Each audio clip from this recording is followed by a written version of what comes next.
welcome back to Stoney Creek Sparkchaser, and I got a great video for you today. Today we're going to take my 2012 Craftsman Briggs Stratton Lawn Mower.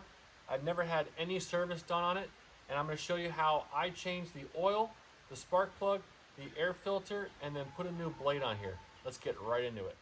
This is a very simple task, but first I want to show you where you can find what kind of engine you have on your lawnmower. Now this is for Briggs & Stratton, and I believe a lot of the other manufacturers have kind of the same thing, but there should be a sticker on their front, which I'll show you in just a second. Just snap a picture of that, it'll bring up a website with parts manuals and other types of manuals for your lawnmower, and in there you can find the part numbers for the parts that you need. I'll show you the parts that I use and where I got them from, and then we'll just start changing these parts out. This is the sticker that I was talking about on the front of your lawnmower. Take a picture of this and it will lead you to the Briggs & Stratton lawnmower website with all your information. For this particular lawnmower, it comes up as 09P702-0007-F1. The first thing I'm going to do, I'm going to drain the oil out of the lawnmower. Now, I've had this since 2012 and I've never changed the oil one time at all. So this is not good. You want to change it, I think, at least every year. But it still runs fine, so I'm not overly concerned about it. So there could be a drain plug underneath on the bottom or maybe on the side here. But for this, all you gotta do is take the dipstick out and then just rotate the lawnmower into the pan and let it drain that way. That's the easiest way you can do it. So we'll just do this and tip it out and let it drain. Oh my gosh, it's like a gray color.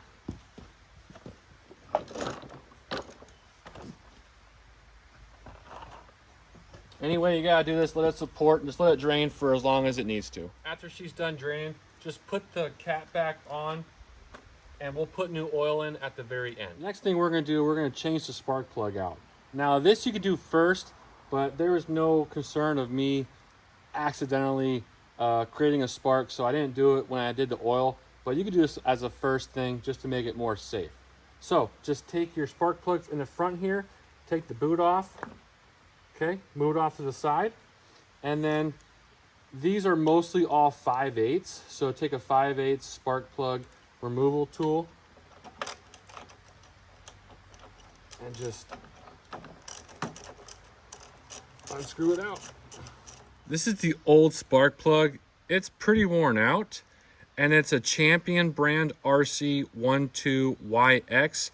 Now I couldn't find a replacement Champion brand, so I went with this one off of Amazon. It came in a 3-pack, and it's a Harbot 491055, and it's an RC12YC replacement.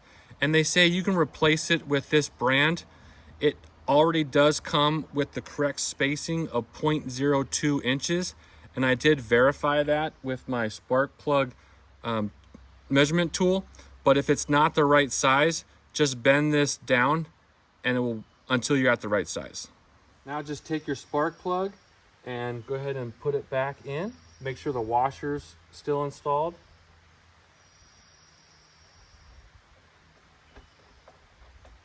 And if you want, once it's tight, you can put that goop you can get from auto parts stores on the front here.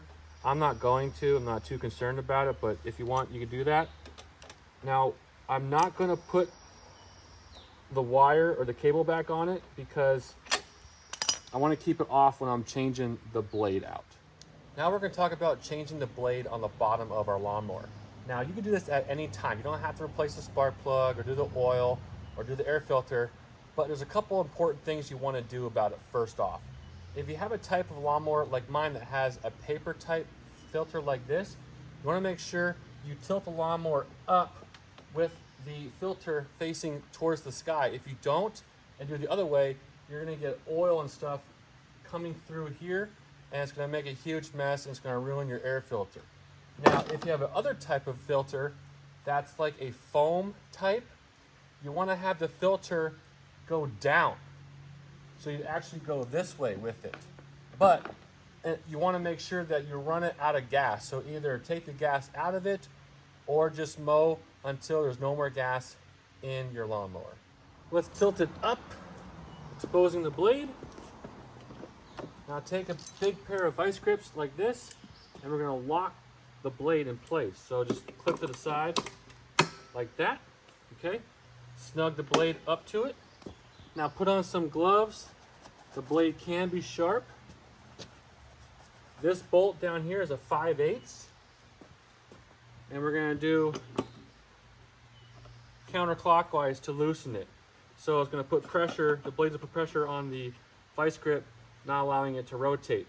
Now make sure you're careful. If your blade's more sharp, you don't wanna bust your knuckles up. So you're gonna go open palm down, or you can come like this and you're pressing it like this. Whichever way you feel is safe, do it that way. I'm gonna do it this way. It could be a bit tight because these are on there very tight, and just open down and screw it off.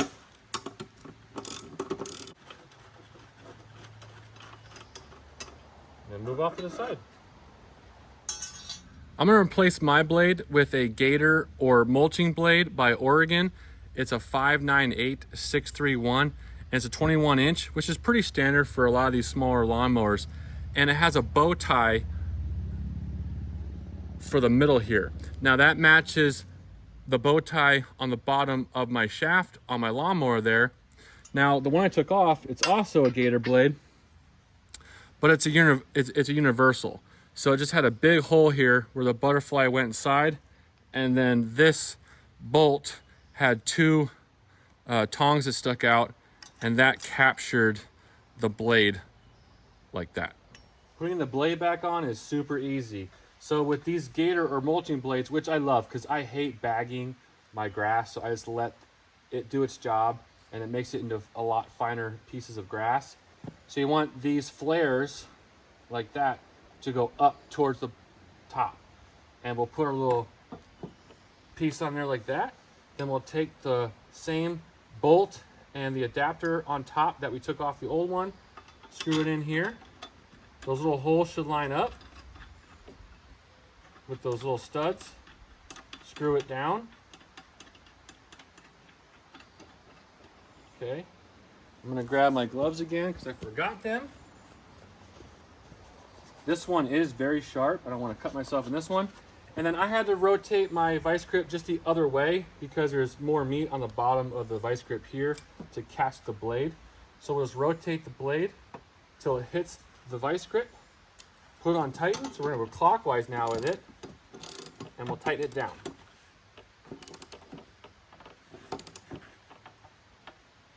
Nice and snug. And that's it. Blade is now changed. Now we can go ahead and change the air filter. So what's currently on is a 798452 Briggs Stratton. What the manual says is to get a 593260, which is what I have right here. Just take this top off here and pull your air filter out. Look at how bad this is. Now you could obviously clean this. I never did. Shame on me. So we're gonna throw that one away. Nice new clean air filter. Pop that back on there like that and put your cover back on. Air filter is now changed. All right, we're almost finished. Now we can go ahead and put new oil in. So this is standard 4-cycle small gasoline engine oil by Briggs Stratton, SAE 30. And just take your dipstick back out and then go ahead and pour this in.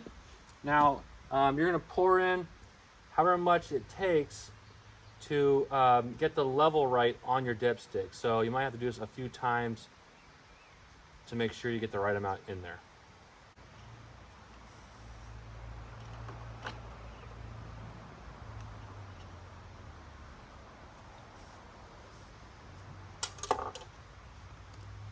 Also make sure you're on a level surface.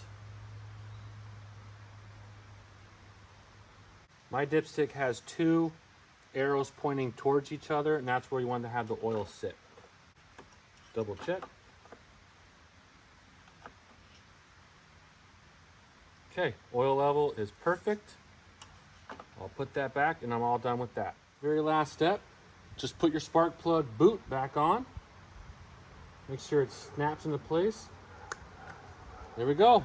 Now hopefully it will start. It might take a few pulls.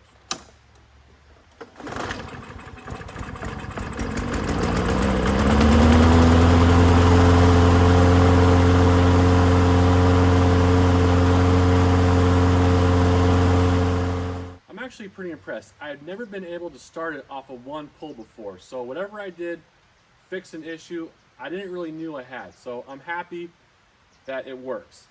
So we went and changed the blade, we changed the oil, we changed the air filter, and we changed the spark plug. These are 4 things you can easily do in a matter of minutes. I want to thank you for watching the video. Leave me a comment down below if you have any questions, comments, concerns. I'll answer them as best as I possibly can. Make sure you like the video, and if you can, subscribe. It goes a long way and it helps me out tremendously. Until next time, thanks a lot and have a great day.